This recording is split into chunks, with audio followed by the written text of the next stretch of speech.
Hi, I'm Julian from Box Meeples. I'm sat right here with Matt Leacock and we're going to find out all about your designing history. All right.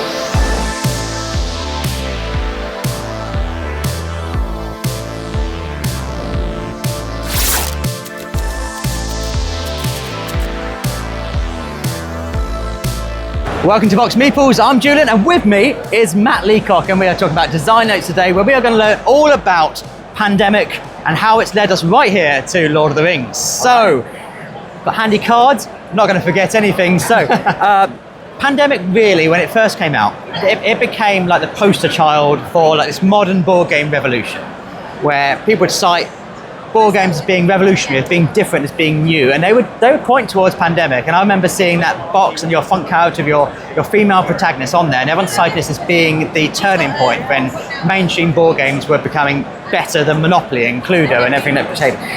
When you were making it, did you think that was going to happen? No.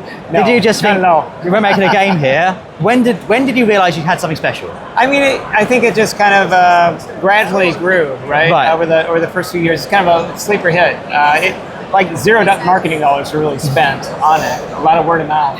But when I started seeing some more famous celebrities talking about it, like Will Wheaton, heard about him talking about his friends. I've his work, like, oh yeah, maybe this is going well. Yeah. And so when you were making it, was there like this eureka moment where you thought, this is something good, this is something no one's done before?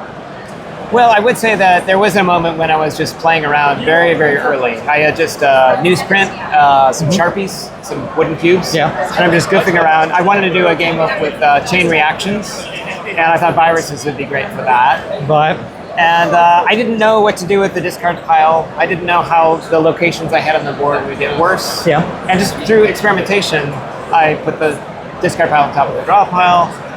Oh. And I noticed that my heart beat faster. And you're like, I was like, oh wait, there's something there. There's something here. And that feeling I chased through the entire development process. Okay, so when you're talking about the game, how many times do you hear people saying, built the deck, forgot to put the epidemic cards in?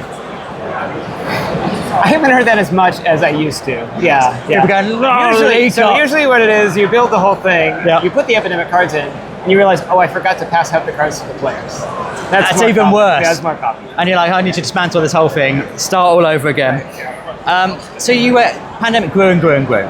You had your On the Brink expansion, and it kept on going and going and going.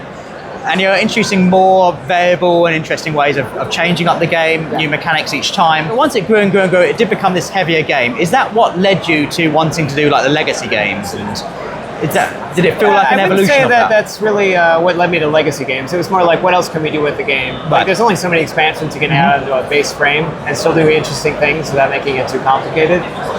So I was more excited about doing like the dice game, not the Cure. Yeah. This is a way to make it very little setup time, you can play faster. I do like a nice clean system. But I would say that like every time we did a new standalone base game, it was a nice way to make it nice and crisp and clean.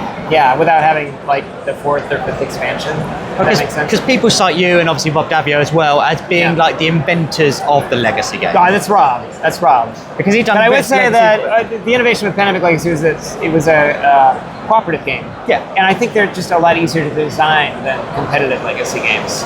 And that's why that one. And it's the first time I've seen a lengthy campaign, more so than RPGs, which never really caught my imagination, as being a game of consequence, where you're known for ripping up these cards, you're known for having literally a destructive element on the card. And I remember it's chatted about, either by you or by Rob, that why would I want to buy a game that I can only play at most, 13, 14 times? And I remember one of you saying, may well have been you, I want to make a game that you want to play 14 times. Yeah. I mean, you look at your collection, like how many times do you play a game? Yeah. You play a game 5 times, in my opinion, that's a classic, right? Yeah. So if you're playing it 12 to 16 times, you know, it's a big game. It better be good to hold your attention that long.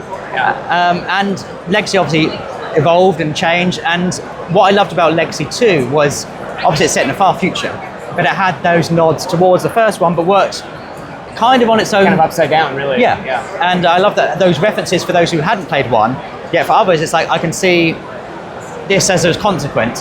And similarly for Zero, when you start hinting towards what's going to be, and if you know the series, you're like, I see what's going on here. Was that always the plan? Was it always going to be this whole lengthy 3-game span? Or No. We did the first one, and we spoke with the publishers, and Sophie Gravel, who was leading the studio at the time, was like, "We're going to put season 1 on there," and we're like, "Oh, that's a thing. That's a commitment." Yeah, she's like, "Is that okay?" And we're like, "Oh, yeah, that sounds really good." And opening box 3, and seeing, I'm trying not to spoil it, but if people don't know now, they probably do know. Seeing how much that would change the game, I was genuinely shocked. It was one of my most memorable moments playing board games, I think, ever, when we popped that box open and we're like, oh, were those engineered into it? Were you planning to have those big keystone moments where you go, the players are going to be dumbfounded by this? Yeah, very much. I mean, we were trying to plot it out like a TV season, really. I remember you saying about so this. So you've got those twists and turns and reversals and that sort of thing. Trying to lead, you got increasing complications, and then set up certain expectations and then subvert them, build up a cliffhanger to bring you in. So Rob is amazing at this, and I learned a lot as well. We started reading books on story and even like screenwriting, which were really, really helpful for that. And the real great thing was that when you're doing testing and doing blind testing, you can see this unfold, and it's very exciting to see those emotions. You must see. I loved that. Like, I can't wait till this gets in the wild. Now, obviously, the world changed suddenly in 2019, and you had a game called Pandemic. Right. I don't want to probe too much into that because it must have been a slightly awkward and weird time for you. But I remember you saying, disorienting, awkward, weird. And I was also thankful it was a cooperative game about fighting disease. Well, I've got a quote from you. So you said how much you found it both terrify people, but help people understand both what was going on and also try to get a sense of just scale. Right. And how that actually, in the end, was actually quite important and useful for people, despite people at the time going, why would I want to play a game about something that was generally quite bad for us? Sure, yeah. And I love that. I love that helped people in many ways. Yeah, I mean, some people, of course, and honestly, I understand, didn't want to play it, but others found a sense of agency with it and can kind of wrap their heads around it. Yeah, taking control of something that otherwise was out of their control. It was large and uncertain and scary, But was that a springboard to moving the Pandemic engine into other places? Because obviously you've done Fall of Rome prior to that, you've done the Cthulhu, and then you went on to do one of my favourite Pandemic games, by the way, the Clone Wars, with the engineer was in that. Was that a conscious result of that, or was that where it was going? That was a branding decision, really, and it was before the pandemic, before COVID. We just saw some confusion in the marketplace. Like, we had literally Pandemic, Fall of Rome, and led people to wonder, so are you saying barbarians are diseases? Right. And when every game has Pandemic in front of it, it just gets kind of confusing as to which is which are expansions and which are not. Yes. So we made Pandemic a system, an ingredient brand, and that really clarified things for people. So now you can go play Fall of Rome, not Pandemic Fall of Rome, but Fall of Rome. Just Fall of Rome. On the side, you'd say, oh yeah, I understand, it's got the Pandemic system, without having all those disease associations. What is the one key thing that makes it a Pandemic system game? Is it those card distribution, or is it? I think it's more than one thing. It's just kind of like a chassis. You've got the action economy up front. You take 4 actions generally. You get some resources, and then the game pushes back with a threat engine. Yeah, and that's led us to where we are now. Yeah. So we are doing Lord of the Rings: Fate of the Fellowship, which is a Pandemic system game.